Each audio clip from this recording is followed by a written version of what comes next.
Okay, आपको तो पता ही है सर्दियों का मौसम कितना आजकल ख़तरनाक हो गया है। तो उम्मीद है कि सब लोग अपने अपने घरों में रज़ाई में आराम से मौसम के साथ चाय और पकौड़े का मज़ा और आनंद ले ही रहे होंगे। तो उसी के साथ साथ हम क्वेश्चंस को भी डिस्कस करना शुरू करते हैं। वो ऑलरेडी एक सीरीज़ हमारी, इसमें आप इसके पीछे भी आपने क्वेश्चंस देखे होंगे। उसी सिलसिला को थोड़ा सा आगे बढ़ाते हैं तो आपको दिखेगा कि क्या क्या हम बातें कर रहे हैं इसमें। और रिलेशन क्या है, इस क्वेश्चन है हमारा a is equal to 1 2 3, b is equal to 1 4 6 9। r relation define किया गया कहाँ से कहाँ, a b में, defined by x is greater than y।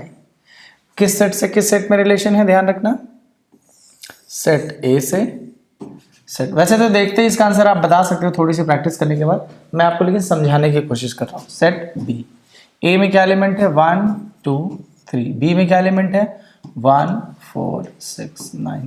तो रिलेशन का कुछ नाम है, रिलेशन का नाम है, इधर वाले एलिमेंट को क्या कहते हैं x, इधर वाले एलिमेंट को क्या कहते हैं y। रिलेशन क्या करता है, x को उठा के y में भेजता है। फंक्शन भी यही करता है, लेकिन दोनों में डिफरेंस होता है। वो मैं फंक्शन के जब क्वेश्चंस करूंगा तो साथ के साथ रिलेशन और फंक्शन में नॉर्मल जो डेफिनेशन में जो अंतर है वो, और ग्राफ पे जो अंतर है वो, दोनों बातें करूंगा। ठीक है, तो अभी के लेवल पे रिलेशन पे रहेंगे। x को भेज देता है y में। अब देखो भेजने के कुछ नियम, यहाँ पर रिलेशन का क्या नाम है कि x is greater than y, तो यानी इधर वाला बड़ा होना चाहिए, इधर वाला छोटा। तो 1 इसमें मैप होगा, इसमें मैप होगा, इसमें होगा या इसमें होगा। 1 उसी में मैप होगा जिसमें 1 यानी x वाला एलिमेंट y वाले एलिमेंट से बड़ा रहे। तो यानी 1 कहाँ मैप हो सकता है, 1 में नहीं हो सकता क्योंकि 1 1 से बड़ा नहीं है। 1 2 में मैप नहीं हो सकता क्योंकि 1 2 से बड़ा नहीं है। 1 3 में मैप नहीं हो सकता, 3 से बड़ा नहीं है। सिमिलरली 1, मतलब यहाँ के पॉइंट ऑफ व्यू से इसको देखें तो आप कहोगे कि 1 1 में मैप नहीं हो सकता, क्यों, क्योंकि 1 1 से बड़ा नहीं है, इक्वल है। 1 4 में मैप नहीं हो सकता क्योंकि 1 इज नॉट ग्रेटर देन 4। 1 6 में मैप नहीं हो सकता क्योंकि 1 इज नॉट ग्रेटर देन 6। 1 आपका 9 में मैप नहीं हो सकता क्योंकि 1 is not greater than 9। 2 map होगा 1 में, ये बात सही है क्योंकि 2 इज ग्रेटर देन 1। फिर सिमिलरली 2 4 में नहीं होगा, 2 6 में नहीं होगा, 2 9 में नहीं होगा क्योंकि 2 is not greater than 4, 2 is not greater than 6, 2 is not greater than 9। Similarly 3 को उठाएंगे, 3 मैप हो सकता है किसमें, 1 में हो सकता है। और उसके बाद 3 4 में नहीं होगा, क्यों, क्योंकि डेफिनेशन आपको ध्यान में रखना है, पहला वाला यानी a के सेट का जो एलिमेंट जिसको मैप कर रहे हैं यानी x should be greater than y। तो अब 3 इज ग्रेटर देन 1 इसलिए 3 1 में मैप हो गया। 3 4 में मैप नहीं होगा, क्यों, 3 इज नॉट ग्रेटर देन 4। 3 6 में मैप नहीं होगा क्योंकि 3 इज नॉट ग्रेटर देन 6। 3 9 में मैप नहीं होगा क्योंकि 3 इज नॉट ग्रेटर देन 9। तो इसमें कौन कहाँ कहाँ मैप हो रहा है, यानी जब हम इस रिलेशन की r की डेफिनेशन लिखेंगे, यानी इसको हम ऐसे पॉइंट वाइज लिख लेंगे तो कहेंगे कि हमारा 1 कहीं पे नहीं मैप हो रहा है, 2 मैप हो रहा है 1 पे, और हमारा 3 मैप हो रहा है 1 पे। बाकी हमारे जो एलिमेंट्स हैं 1 तो कहीं मैप नहीं हो रहा है इसलिए लिखा ही नहीं है। तो इसके डोमेन में हमारा क्या जाएगा, डोमेन में, डोमेन ऑफ आर यानी पहला लेटर लेना है, 2 और 3। रेंज जो हमारा होगा केवल दूसरा अक्षर यानी 1, यहां भी 1 तो एक ही बार लिखेंगे। सिंपल सी बात है, बस इसी के साथ एकदम बढ़िया बढ़िया सिंपल सिंपल प्यारे प्यारे एमसीक्यू कर रहे हैं। पकौड़ी खाते जाओ, चाय की चुस्की लेते जाओ, आंसर पे मार्क करते जाओ। रेंज बताना है तो भैया रेंज हो गया ये। अगर इसने डोमेन पूछा होता, डोमेन पूछा होता तो कहानी यहाँ पे हम लाके चिपका देते, और रेंज तो हमने निकाल ही लिया। ठीक है, सिंपल सिंपल क्वेश्चन आते हैं, सीबीएसई बोर्ड में भी सिंपल आते हैं, बस इसको थोड़ा सॉल्व करके दिखाना होता है। और सीयूईटी में सिंपल से थोड़ा सा ऊपर, लेकिन वो 12वीं यानी कि सीबीएसई बोर्ड या स्टेट बोर्ड जो भी आप पढ़ते हैं उसी पे बेस्ड होता है। तो ज़्यादा हैरान परेशान होने की जरूरत नहीं है, क्योंकि उसी लेवल के क्वेश्चन हम एमसीक्यू में डिस्कस करेंगे। ठीक है, आगे कहानी को आगे बढ़ाते हैं, ट्रेन दौड़ाएंगे थोड़ी। यहाँ पे क्या कर रहे हैं, ट्रेंगल वाला क्वेश्चन आपने याद होगा, एनसीईआरटी में भी है कि कॉन्ग्रुएंट ट्रेंगल्स का जो रिलेशन होता है, यानी एक ट्रेंगल कॉन्ग्रुएंसी की रिलेशन इक्विवेलेंस रिलेशन होती है। Line of parallel lines set of parallel lines भी होता है, सिमिलर ट्रायंगल्स भी होता है, ब्रदर और सिस्टर का भी होता है। तो ये 8-10 इक्विवेलेंस रिलेशन है, वो अगर आप दिमाग में सेट है ना तो देखते ही आप उसका आंसर मार्क कर दोगे। ठीक है, तो let T be the set of all triangles in the Euclidean plane and let a relation R on T be defined as A is related to B if A is congruent to B for all A B belongs to। यानी कि हमारे पास एक T set है जिसके अंदर खूब सारे triangles हैं लेकिन सारे कॉन्ग्रुएंट हैं एक दूसरे के। कॉन्ग्रुएंट का मतलब करस्पॉन्डिंग सारी साइड्स भी सेम है, करस्पॉन्डिंग सारे एंगल्स भी सेम है। बहुत सारे हैं इसमें, मैंने कुछ लिख लिया। तो इस ट्रायंगल का सपोज नाम है A, इस ट्रायंगल का नाम है B, इस ट्रायंगल का नाम है सी एंड सो ऑन। अब कोई ट्रायंगल खुद के कॉन्ग्रुएंट तो होता ही है तो रिफ्लेक्सिव होगा, कोई कॉन्ग्रुएंट जैसे ये ट्रायंगल ए ट्रायंगल बी के कॉन्ग्रुएंट है तो ट्रायंगल बी ट्रायंगल ए के भी कॉन्ग्रुएंट है तो आपका सिमेट्रिक भी हो गया। ए बी के कॉन्ग्रुएंट, बी सी के कॉन्ग्रुएंट तो ए सी के कॉन्ग्रुएंट तो ट्रांजिटिव भी हो गया। तो तीनों एक साथ साथ हो जाते हैं तो ये हमारा क्या हो जाएगा, इक्विवेलेंस रिलेशन। अब यहाँ पे मेरी क्या आपसे रिक्वेस्ट है, क्या विनती है कि भाई आप थोड़ा सा एनसीईआरटी अपने साथ रखो और जो कॉन्ग्रुएंसी वाले जो एग्जांपल्स है, जैसा कि मैंने आपको याद दिलाया अभी, उसी याददाश्त को ताज़ा करते हुए मैं आपको ये बता रहा हूँ, रिलेशन ऑफ ब्रदर्स, आप अगर लिख रहे हो तो नोट्स बना लो, रिलेशन ऑफ सिस्टर्स, ठीक है, और आपका कॉन्ग्रुएंसी, सिमिलैरिटी, फिर जब अगर डिविजिबिलिटी पे आ जाता है तो भी, हमेशा नहीं, उसमें कंडीशन आ जाती है, लेकिन एनसीईआरटी में शायद एक एग्जांपल है जिसमें कॉन्ग्रुएंस इक्विवेलेंस रिलेशन हो जाता है। उसके बाद और भी जितने हैं तो कॉन्ग्रुएंस के इक्विवेलेंस के 10-12 एग्जांपल एनसीईआरटी में एक नज़र मार लो। अगर नज़र नहीं मारते, सीयूईटी के आपके एग्जाम में आ जाता है तो फिर वही बात होगी कि इसमें तेरा घाटा मेरा कुछ नहीं जाता, फिर कहोगे सर ने तो बोला था पढ़ लो, मैंने तो नहीं पढ़ा। यहाँ पे उठाओ एनसीईआरटी, फटाक से पलट लो, बस कुछ नहीं करना है, 5 मिनट लगेगा, उससे ज़्यादा नहीं लगना है। चलो आगे चलो। अच्छा, इसमें क्या है, डोमेन और रेंज की कहानी है। ये कहानी तो खूब सुनी है, जो बच्चे पढ़ते हैं, जो बच्चे क्लास में जनरली मिलते हैं मुझसे, तो यहाँ पर तो बात करते करते डोमेन और रेंज के बच्चे मास्टर ही हो जाते हैं। एक टाइम ऐसा आ जाता है कि मुझे टाइम लग जाता है, बच्चा फटाक से निकाल देता है। तो इस लेवल पे अगर आप पहुंच गए तो आपकी परेशानी हमेशा हमेशा के लिए इस चैप्टर में या 12th का जो CUET का मैथमेटिक्स पोर्शन है उसमें आपकी परेशानी निपट जाएगी। क्या कह रहे हैं, let R be the relation on natural number, उसकी डेफिनेशन है x + 2y = 8, डोमेन बताना है। अच्छा जी, समझ में आ गया कि x + 2y = 8 रहना चाहिए। नेचुरल नंबर पर डिफाइन है, इसका क्या मतलब है भैया, इसका मतलब है कि x R y है, x रिलेटेड टू y है, जहां पर x + 2y 8 होना चाहिए। अब सिंस ये नेचुरल नंबर पर डिफाइन है तो ये भी नेचुरल नंबर होना चाहिए, ध्यान रखना, ये भी नेचुरल नंबर होना चाहिए। अगर दोनों में से एक भी नेचुरल, आप ऐसे कॉम्बिनेशंस लेते हो, वैसे यहाँ पे डोमेन पूछ रहा है तो डोमेन में ऐसे कॉम्बिनेशंस लेने हैं x के, डोमेन मतलब पहला लेटर, जिसमें उसका y भी नेचुरल नंबर आए। अगर ऐसा नहीं होगा तो क्या होगा, पाप लगेगा। कौन सा पाप, इसको मैं कहता हूं कि मैथमेटिकल पाप लगेगा। अच्छा, फिर आप कहोगे ये तो पाप हमने सुना ही नहीं। हाँ, तो इस पाप का नुकसान ये है कि एग्जाम में आपका क्वेश्चन गलत हो जाएगा।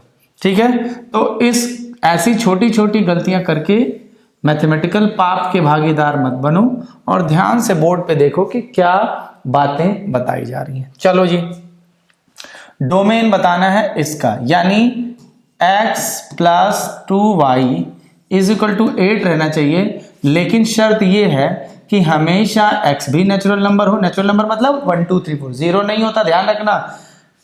नहीं तो जो आराम से रजाई में बैठ के पढ़ रहे हो ना ठंड में, कोई रजाई खींच लेगा, फिर कहोगे हाँ 0 तो होल नंबर में आ जाता है। x भी नेचुरल नंबर, y भी नेचुरल नंबर। इसीलिए रिलेशन डिफाइन करते वक्त एग्जामिनर ने क्या दिया कि let R be the relation on n। बहुत सोच समझ के क्वेश्चंस बनाए जाते हैं, ऐसा नहीं कि कुछ भी लिख दिया, तो ध्यान रखना है आपको। अब कहता है कि डोमेन कौन सा है, तो डोमेन में x की वैल्यू डालनी है आपको, उसके करस्पॉन्डिंग y का रेंज भी चेक करना है। इसलिए चेक करना है कि कहीं, क्योंकि हमारे पास ऑप्शंस है तो मजबूरी है कि कौन सा है। अब यहाँ पे ये देखना है कि x की कौन कौन सी नेचुरल वैल्यू के लिए y की कौन कौन सी नेचुरल वैल्यू आ रही है तो वो ऑप्शन होगा, और नहीं आ रही तो नहीं होगा। जैसे चलो अगर हम x की वैल्यू 2 ले लें, ठीक है, चलो यहां से शुरू करते हैं 2 4 8 वाले से। x की वैल्यू 2 ले लें तो 2y is equal to 8 minus 2 is equal to 6, तो हमारा y इज इक्वल टू 3 आ गया। चलो ये बात तो ठीक है, x is equal to 2 domain मैंने नेचुरल पुट किया तो नेचुरल आ गया। फिर x इज इक्वल टू 2 के बाद 4 है, अगर हम 4 कर लें तो 2y इज इक्वल टू, यानी 4 plus 2y is equal to 8, तो 2y is equal to 8 minus 4 यानी 4, तो y इज इक्वल टू 2। चलो जी, वाह भाई वाह, यानी x is equal to 4 natural number put किया तो y इज इक्वल टू 2 भी नेचुरल नंबर आया।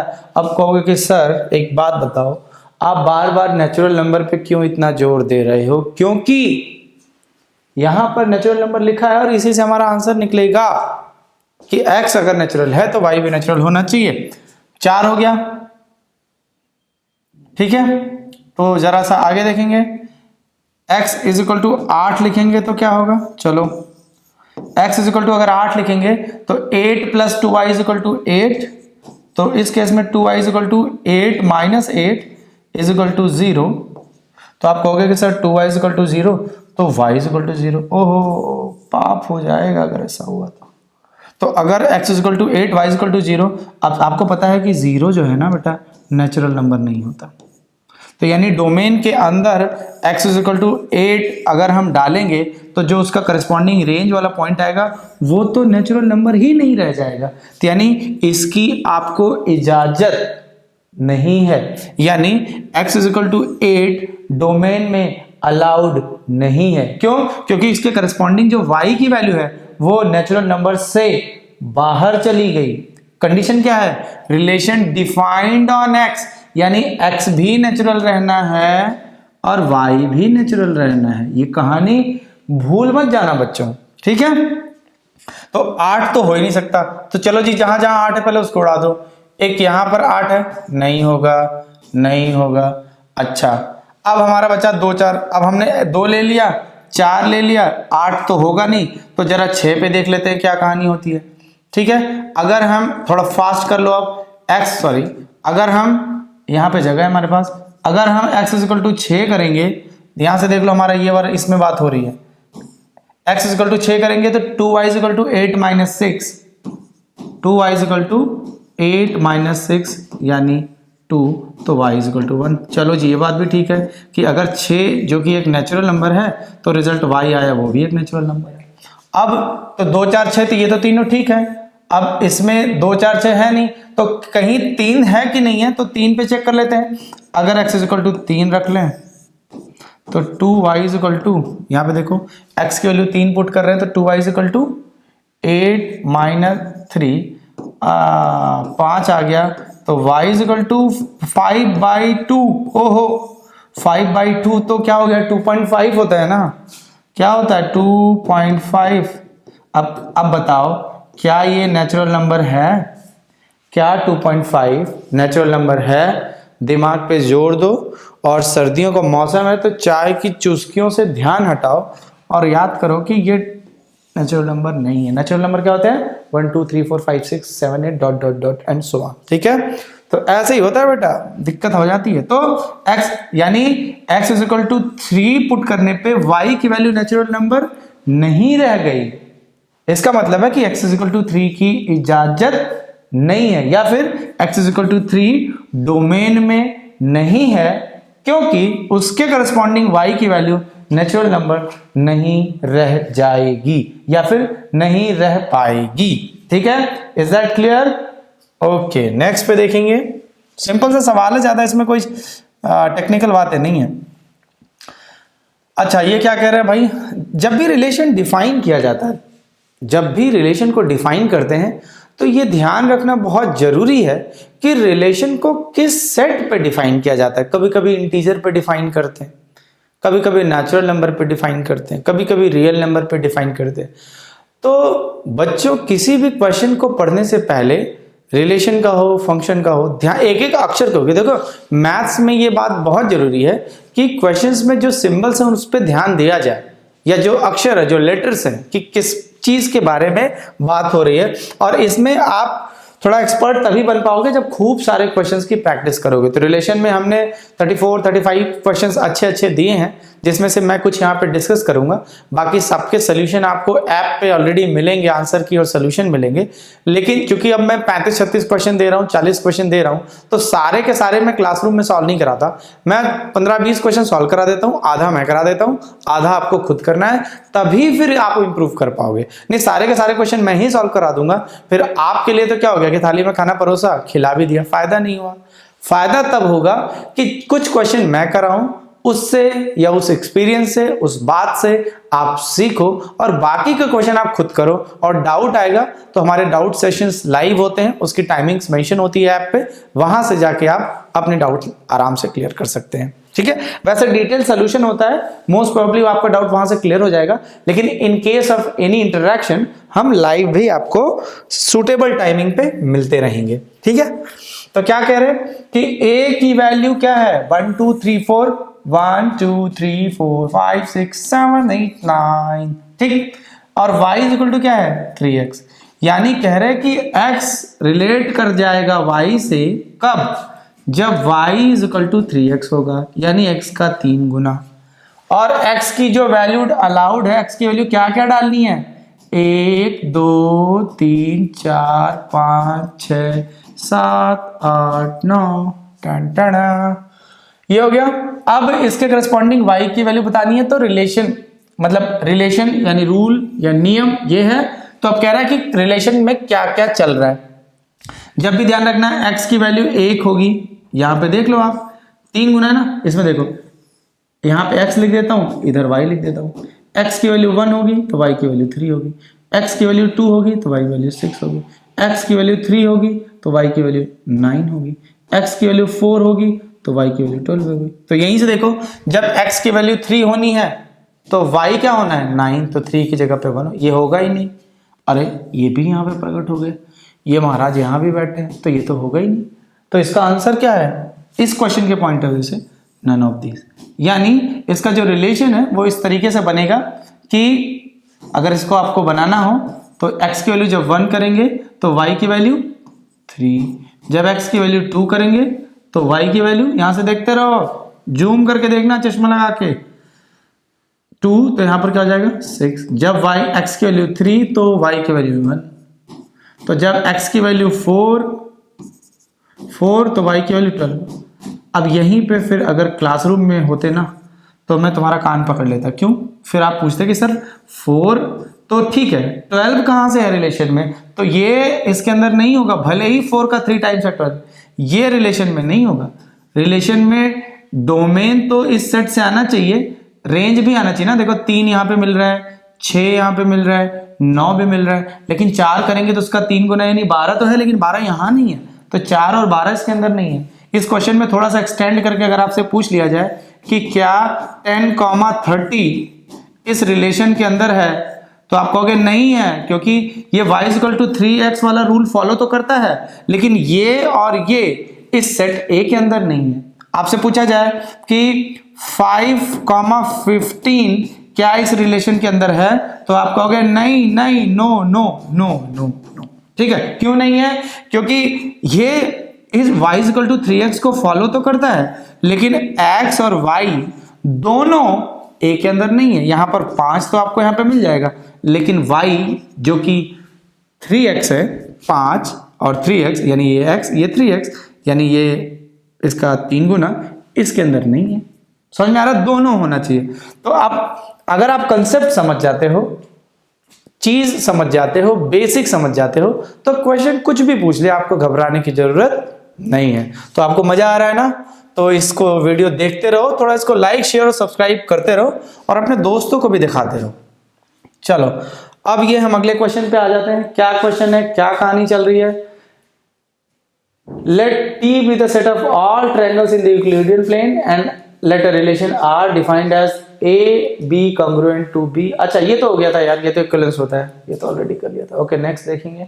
Late R be a relation on the set natural number, let R be a relation on the set natural number defined by NRM यानी NR से तब related होगा if and only if N divides M then R is. Question को समझ लेते हैं कि जैसे ये कह रहा है, ये रिलेशन कुछ ऐसा है कि 2 रिलेटेड टू 4 होगा। क्यों होगा? क्योंकि 2 4 को डिवाइड करता है। डिवीजन का सिंबल ये है, ठीक है। 2 डज नॉट रिलेटेड टू 5 होगा क्योंकि 2 4 को डिवाइड नहीं करता, ठीक है। इस बात को ऐसे भी लिख सकते हैं कि 2, 4 रिलेशन के अंदर होगा। क्यों? क्योंकि 2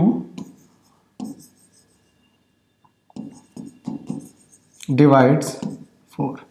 फिर 2, 5 रिलेशन के अंदर नहीं होगा। क्यों?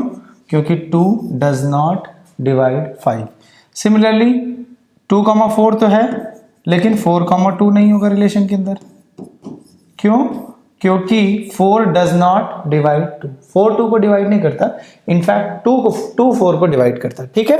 तो इसमें यह कंडीशन बताई गई है कि n related to m if and only if n divides m। तो यानी अगर इस रिलेशन को हम लिखना चाहें तो इसके अंदर कैसे एलिमेंट हैं? इसके अंदर कुछ इस टाइप के एलिमेंट हैं। 1 डिवाइड्स 2 ऑफ कोर्स, 1 2 को डिवाइड कर देता है।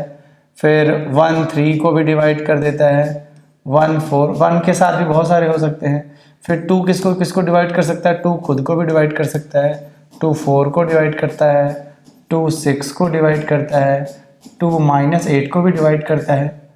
अच्छा, नेचुरल नंबर है ना, तो ये -8 हटाना पड़ेगा, तो +8 कर देते हैं इसको। सिमिलरली 3 के साथ लिखेंगे तो 3 1 को डिवाइड करता है, 3 3 को डिवाइड करता है, एंड सो ऑन। खूब सारे इसके अंदर नंबर है। इसमें शर्त ये है, कंडीशन ये है कि पहला जो नंबर है दूसरे नंबर को डिवाइड करे, क्योंकि रिलेशन की जो डेफिनेशन है वो कह रहा है n divides m if and only if n related to m if and only if n divides m। इस रिलेशन में जो हमारे पास क्वेश्चन दे रखा है, इसको ऐसे भी लिख सकते हैं इस बात को कि इस बात को ऐसे भी लिख सकते हैं r is equal to n, m type के एलिमेंट हैं जहां पर n डिवाइड्स m और n और m दोनों क्या होने चाहिए? नेचुरल नंबर होने चाहिए। इस चीज को जो यहां पर दे रखा है हमारे को, ऐसे भी जो ये दे रखा है कि रिलेशन की ये डेफिनेशन है, उस रिलेशन की डेफिनेशन को ऐसे भी बताया जा सकता है, ऐसे भी बनाया जा सकता है। आपको बात समझ में आ रही है? आपको बात ये थोड़ी आसान सी या आसान लैंग्वेज में समझ में आ जाए, इसीलिए मैं थोड़ा पेस जो है स्लो रख रहा हूँ, ठीक है। अब बात करते हैं कि इस रिलेशन का नेचर क्या है। तो हमें तीनों चीजें चेक कर लेनी है। कौन कौन सी? हमें तीनों बातें चेक कर लेनी है कि ये क्या है, रिफ्लेक्सिव है, ट्रांजिटिव है, या यहाँ पर रिलेशन को फिर से लिख लेते हैं। जस्ट अ सेकेंड, हम कलर इसका वाइट कर लेते हैं, ठीक है। रिलेशन इज इक्वल टू, फिर से लिख देता हूँ, n, m टाइप के एलिमेंट हैं जहां पर n m को डिवाइड कर देता है, यानी पहला वाला दूसरे वाले को डिवाइड कर देता है, और n और m दोनों ही नेचुरल नंबर होने चाहिए। तो हम तीन बातें चेक करेंगे। सबसे पहले रिफ्लेक्सिव, फिर हम सिमेट्री, फिर ट्रांजिटिविटी। पहले रिफ्लेक्सिव देखते हैं क्या है। अब कोई भी नंबर हो खुद को तो डिवाइड कर ही देता है, यानी a, a रिलेशन के अंदर चला जाएगा। क्यों? क्योंकि a जो है a को डिवाइड कर देता है। बोलो हाँ कि ना? यस, सीधी सी बात है। इसका मतलब क्या है कि रिफ्लेक्सिव तो हो गया, रिफ्लेक्सिव तो हो गया। और इसका एक और मतलब आया कि जब ये एक रिफ्लेक्सिव हो गया तो इस R वाले सेट में 1, 1 भी है, 2, 2 भी है, 3, 3 भी है, 4, 4 भी है, खूब सारे ऐसे बढ़ते जाएंगे। अब हम देखते हैं सिमेट्री है कि नहीं है। तो रिफ्लेक्सिव तो निकल के आ गया, सिमेट्री जरा देख लेते हैं है कि नहीं है। सिमेट्री होने के लिए देखो, जरा कॉमन सेंस से समझो। अगर 2 डिवाइड कर रहा है 4 को तो क्या 4 डिवाइड 2 को डिवाइड कर देगा? बोलोगे कि सर ये बात तो गलत है, क्योंकि फ्रैक्शन बन जाएगा ना, कहाँ डिवाइड कर पाएगा। सिमिलरली आप कोई और नंबर ले लो, अरे यहाँ पे आप देख लो ना 2/4, तो इसमें क्वोशिएंट हमारा 2 आएगा, लेकिन इसमें कहाँ डिवाइड हो पाएगा? 4 2 को कहाँ डिवाइड कर पाता है?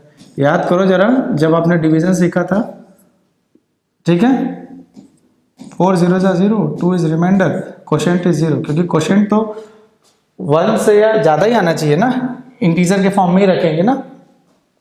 तो यहाँ पे मैं कहूँगा कि 2 4 को डिवाइड कर रहा है, तो 4 2 को डिवाइड कर जाए ऐसा जरूरी नहीं है, या फिर 7 14 को डिवाइड कर जाए, तो ये बात तो ठीक है, लेकिन 14 भी 7 को डिवाइड करे ऐसा जरूरी नहीं है, क्योंकि 7 14 को डिवाइड तो कर देता है, 7 2 जा 14। अब लेकिन 14 7 को कैसे डिवाइड करेगा? सॉरी 14 7 को कैसे करेगा? ठीक है, फ्रैक्शन आ जाएगा। मेरे कहने का मतलब है डिवीजन तो हो ही जाएगा, लेकिन हमें फ्रैक्शन नहीं इंटीग्रल आंसर चाहिए, क्योंकि डिविजिबिलिटी का मतलब है कि क्वोशिएंट इंटीजर आए। ठीक है जी, चलो इसका मतलब है कि सिमेट्रिक नहीं, इसका मतलब है कि अगर n डिवाइड कर रहा है m को, इट डज नॉट इम्प्लाइज कि m भी डिवाइड कर देगा n को, ये इम्प्लाई नहीं करेगा, तो इसलिए बोलेंगे कि सिमेट्रिक तो नहीं है।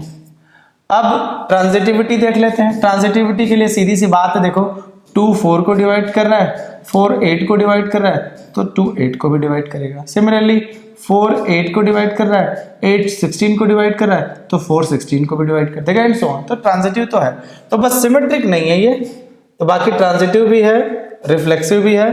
तो वापसी में हम इस पे आंसर पे आ जाते हैं, क्या है? ट्रांजिटिव, रिफ्लेक्सिव, ये हमारा ट्रांजिटिव भी है और सिमेट्रिक भी है। एक सेकेंड, कलर चेंज कर लेते हैं। We have this colour. तो ट्रांजिटिव है, सिमेट्रिक है, लेकिन ध्यान रखना, और सॉरी सिमेट्रिक नहीं है ना, तो ये हमारा है रिफ्लेक्सिव एंड सिमेट्रिक, क्योंकि सिमेट्रिक तो था नहीं, तो सिमेट्रिक कट गया, सिमेट्रिक कट गया।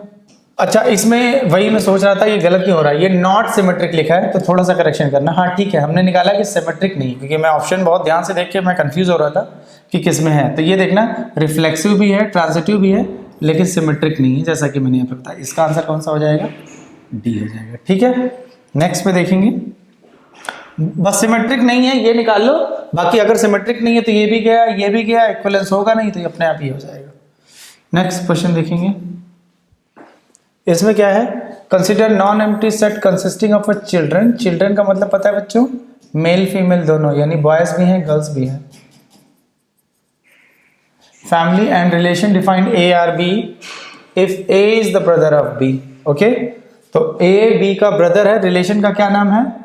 ए इज, ए आर बी का मतलब है A is brother of B, A is brother of B, है ना।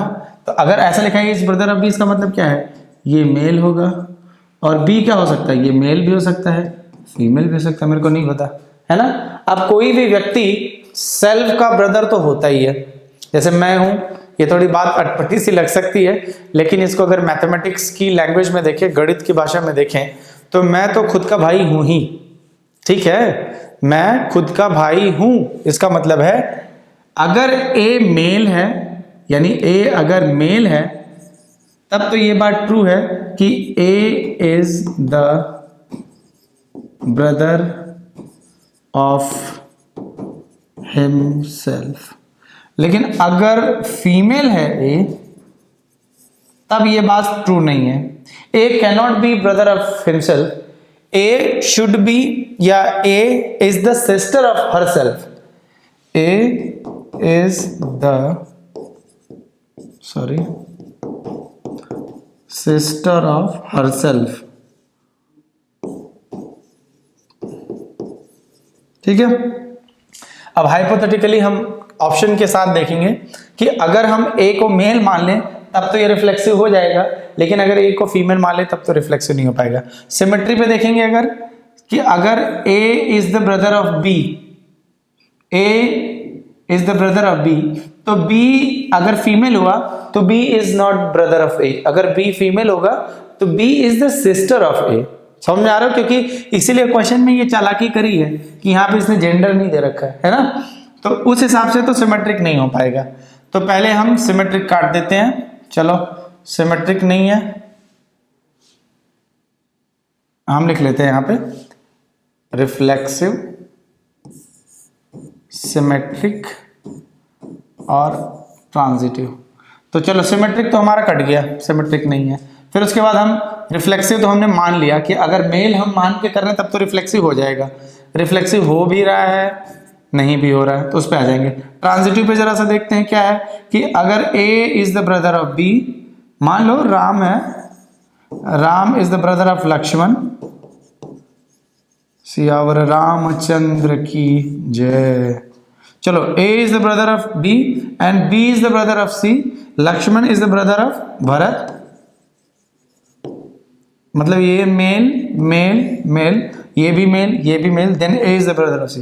उस हिसाब से ये ट्रांजिटिव भी है, मतलब मेरा भाई कोई और है, उसका भाई कोई और है, तो वो तीसरा वाला भी मेरा भाई बन जाएगा, तो ट्रांजिटिव भी होगा। तो यानी ये ट्रांजिटिव भी है और रिफ्लेक्सिव अगर हमने मान लिया है तो मैं बोलूंगा कि चलो नॉट ट्रांजिटिव वाला ऑप्शन हम गलत कर डालते हैं। Both symmetric and transitive, transitive but not symmetric, neither symmetric not transitive, तो नॉट ट्रांजिटिव यहां पर भी है तो इसको भी गलत कर देते हैं, और बोथ सिमेट्रिक तो है नहीं तो इसको भी गलत कर देते हैं। यहां पे लिखा है ट्रांजिटिव बट नॉट सिमेट्रिक, ठीक है, ये बात इसकी सही है, ट्रांजिटिव तो है सिमेट्रिक नहीं है। क्यों? क्योंकि A अगर B का भाई है तो B जो है A की बहन भी हो सकती है, ये भी पॉसिबिलिटी आ रही है, तो इसलिए सिमेट्रिक नहीं है। क्योंकि रिफ्लेक्सिव की टर्म तो इसने पूछी ही नहीं, रिफ्लेक्सिव में भी दोनों आंसर हो सकता है, यस और नो टाइप का। क्यों? इसीलिए देखो रिफ्लेक्सिव पे ये कंफ्यूजन आ रही है, इसलिए ये रिफ्लेक्सिव पूछ नहीं रहा है, ठीक है।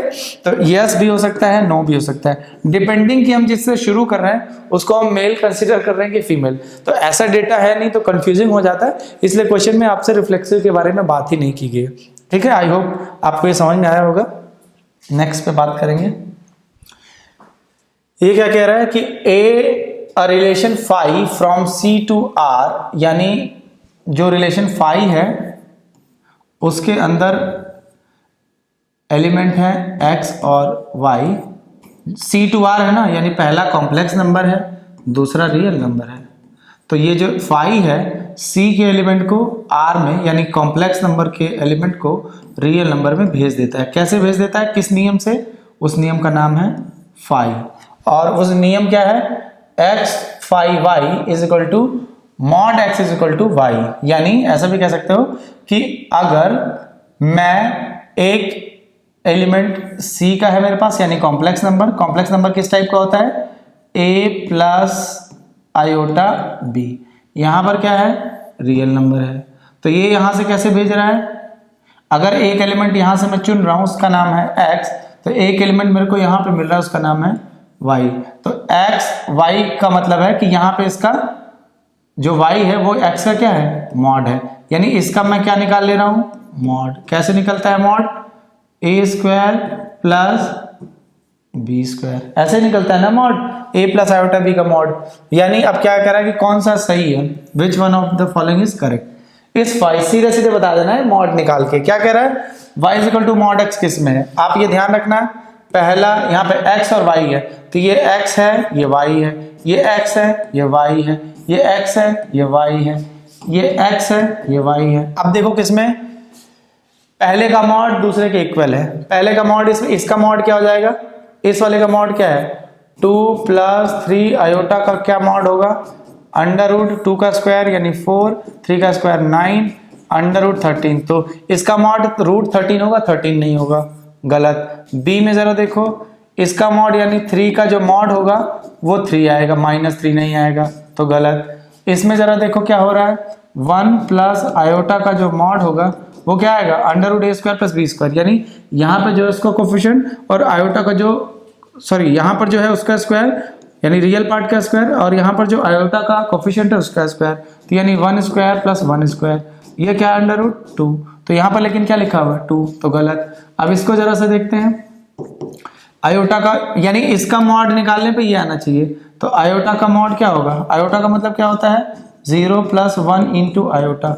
अब इसका मॉड कैसे निकलेगा, अंडर रूट रियल पार्ट का स्क्वायर इमेजिनरी पार्ट का स्क्वायर यानी √1 यानी 1। √1 इज 1 ±1 मत समझ लेना नहीं तो किनारे लग जाओगे।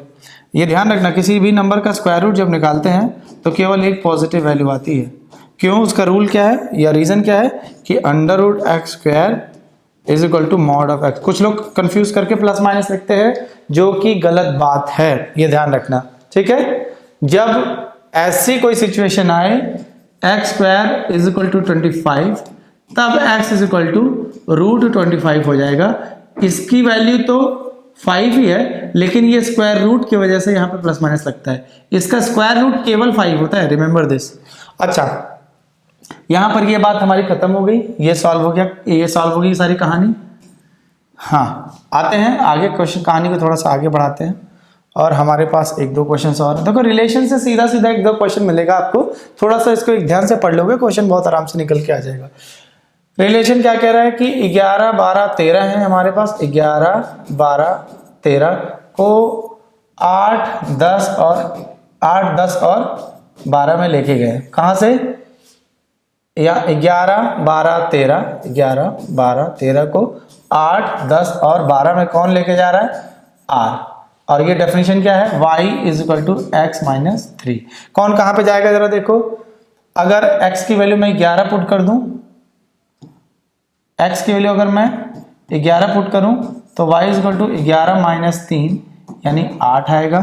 यानी 11 चला गया 8 पे, 12 में से 3, फिर x इज इक्वल टू मैं 12 पुट कर दूं तो y is equal to 12 minus 3 यानी 9। फिर अगर x is equal to 13 put कर दूं तो y is equal to 13 minus 3 यानी 10। तो 13 चला गया 10 में और 11 चला गया 8 में, 12 जाएगा 9 में, 9 तो है ही नहीं, कोई बात नहीं। 13 कहाँ चला गया, 13 में से 3 गया 10, तो ये चला गया। अब ये कह रहे हैं कि R इनवर्स क्या होगा।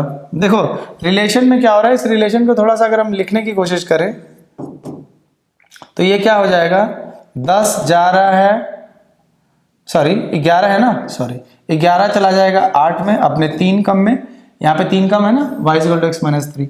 फिर 13 जा रहा है हमारा कहाँ पे, 10 में। अब इनवर्स रिलेशन की जो डेफिनेशन हमने शुरू में ही की है कि बस एलिमेंट्स को रिवर्स कर दो। R इनवर्स क्या हो जाएगा, R इनवर्स क्या हो जाएगा, 8 देखो रिलेशन में क्या हो रहा है, 11 जा रहा है 11 जा रहा है 8 में, तो इनवर्स में क्या हो जाएगा, 8 जाएगा मैप होगा 11 में। फिर 10 जा रहा है 13 में, तो सॉरी 13 जा रहा है 10 में, तो 10 जाएगा 13 में, ये इनवर्स हो गया। तो 8, 11, 10, 13, 8, 11, 10, 13, सिंपल। और वैसे भी यार R इनवर्स जब पूछे ना तो ऐसे समझ लिया करो कि जैसे इसमें हम 8 पुट कर रहे, 11 पुट कर रहे हैं तो 8 आ रहा है, तो 8 पुट करने पे 11 आना चाहिए। देखो 8 पुट करने पे 11 केवल यहाँ पे है, 8 पुट करने पे 11 यहाँ पर तो है नहीं, इसको हटा दो। अब 8 पुट करने पे 11 है। अब इनवर्स में रिलेशन, इनवर्स में 10 पुट करने पे 13 आना चाहिए, 10 पुट करने पे 13, यानी रिलेशन में 13 पुट करने पे 10 आना चाहिए। देखो 13 पुट करोगे तो अपने आप 10 आ जाएगा, सीधे सीधे देख के निकाल सकते हो यार, इसमें कुछ है नहीं। और आपके एग्जाम में कुछ क्वेश्चन ऐसे सीधे सीधे सिंपल आते हैं तो उसकी लोड लेने की जरूरत नहीं है, वो प्रैक्टिस से आप उसको थोड़ा सा कैचअप कर पाओगे।